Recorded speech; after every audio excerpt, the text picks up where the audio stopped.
Since February's shooting in Parkland, Florida, schools have been ramping up efforts across the country to increase security, and some schools are now turning to facial recognition software to try and boost security. School administrators saying the software could prevent shootings like Parkland, but does this do enough? Kyle Kashuv is a survivor of the February shooting at Marjory Stoneman Douglas High School in Parkland and the Turning Point USA High School director. He joins us right now live from our D.C. bureau. Kyle, good morning to you. Good morning. Okay, what do you think about this idea where this facial recognition software would essentially take a look at everybody who goes into a school, and if they're not supposed to be there, there would be a list of troublemakers and known threats. It would alert people and not allow them in. I think this needs to be a supplement, not a substitute.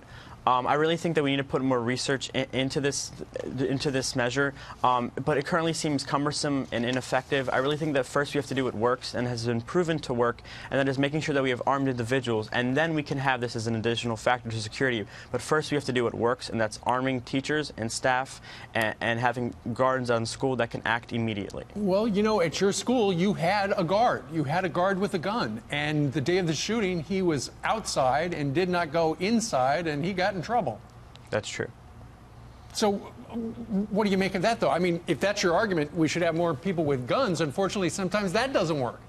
We have to make sure that we have properly trained individuals who can act immediately when there's a response. And I can tell you that right now, there are states all across the nation that teachers are armed, and there haven't been any incidents with them not being able to act properly. We just have to make sure that the people who do have guns are properly trained. And it's been proven that if they're trained and they act immediately, then they deter attacks. Okay.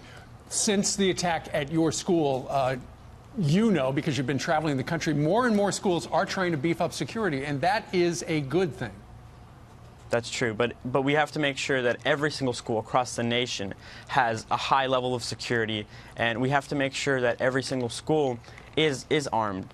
And because what that does is basically a target that is soft and that there aren't guns protecting the school, it seems soft, and it entices the shooter to come to the school because they know it's a weak target. 97% of shootings, public mass shootings, occur in gun-free zones. Okay. So how about this? How about if you use facial recognition and you had armed guards and you had metal detectors? Well, I'm all for making sure that we have the highest level of security, but I think that right now we should be focusing on what works, implementing that, and then move on to other measures. All right. Well, let's see what happens. Kyle Kashuv, we thank you very much for joining us today from our nation's capital.